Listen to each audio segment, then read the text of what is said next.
Romains 8, 33 et 34, qui accusera les élus de Dieu? C'est Dieu qui les justifie. Qui les condamnera? Christ est mort. Bien plus, il est ressuscité. Et il se met à la droite du Père et il plaide pour toi. Il est KO le diable. Il y a des gens qui sont stressés par cela ici. Et Dieu veut te montrer ton identité en Jésus. Si tu as accepté Jésus, tu t'es repenti de tes péchés, ça ne veut pas dire que tu es parfait, mais tu t'es repenti de tes péchés, Dieu t'a placé dans cette position de juste, de saint, au sein qui se trouve en Éphèse. Dans 1 Corinthiens chapitre 1er, verset 2, l'apôtre Paul, il parle aux Corinthiens, il dit ceci, il adresse donc sa parole aux Corinthiens, il dit ceci, à tous ceux qui sont sanctifiés ou saints en Jésus, saints sanctifiés en Jésus, et il a dit tout de suite après, appelés à être saints, à tous ceux qui sont sanctifiés en Jésus, Christ, appelés à être saints, sanctifiés, appelés à être saints. Il y a quand même une contradiction. Je suis saint, mais je suis appelé à être saint. Et c'est là que se repose ce que Dieu va faire en nous. Notre position, nous sommes saints. Nous sommes enfants de Dieu, sanctifiés, mis à part. Mais nous sommes appelés à être saints dans notre vie quotidienne, à refléter la sainteté de Dieu. Waouh! Donc on n'est pas du tout en train d'écarter la sanctification, mais il faut bien comprendre que la sanctification, c'est la conséquence de ma position en Jésus. C'est pas je me sanctifie pour que Dieu m'accepte. Non, qu'à côté de la place, tu n'as rien compris de l'évangile. C'est parce que je suis d'abord saint. Je suis juste.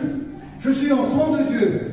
L'apôtre Paul, il dit dans Romains chapitre 8, versets 15, 16, 17, il a dit, vous n'avez pas reçu un esprit de servitude pour être encore dans la crainte, mais vous avez reçu un esprit d'adoption qui crie Abba Père. Tu as été adopté. Tu es enfant de Dieu.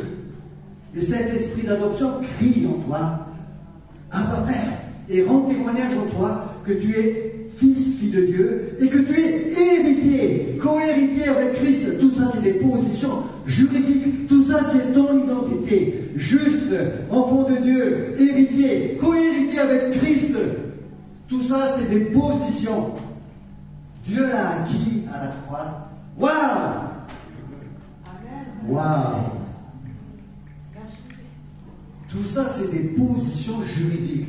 Tu n'as pas à faire des efforts. Il suffit d'accepter ce que Jésus a fait. Maintenant, à tous ceux qui sont saints, Corinthiens, chapitre 2, verset 2, là, Corinthiens, ils sont appelés à être saints. Vous êtes saints, mais vous êtes appelés à être saints, c'est-à-dire à rendre effectif dans votre vie ce que Jésus a fait à la croix. Waouh! Et là, vous comprenez, vous avez compris l'évangile. C'est par grâce que vous êtes sauvés, par le moyen de la foi. Cela ne vient pas de vous, c'est un don de Dieu. Quand tu comprends la grâce, tu deviens humble. Tu dis merci Seigneur, je ne mérite pas de rentrer là-bas. Par contre, je t'aime maintenant et je vais m'engager.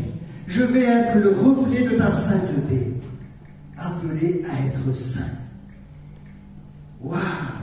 Il y a beaucoup de gens qui essaient de faire le maximum pour être saint. Non, comprends d'abord que tu es déjà saint.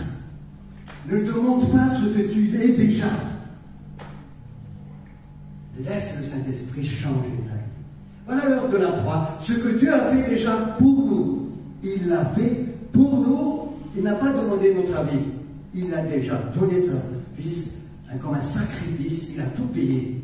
Ensuite, il nous appartient de recevoir ça par la repentance, par la foi, et de laisser le Saint-Esprit agir pour nous transformer à son image. Je suis enfant de Dieu. Je suis héritier, co-héritier avec Christ. Je suis juste. Ce sont mes identités en Christ. Un chrétien qui comprend son identité est un chrétien stable, indéboulonnable.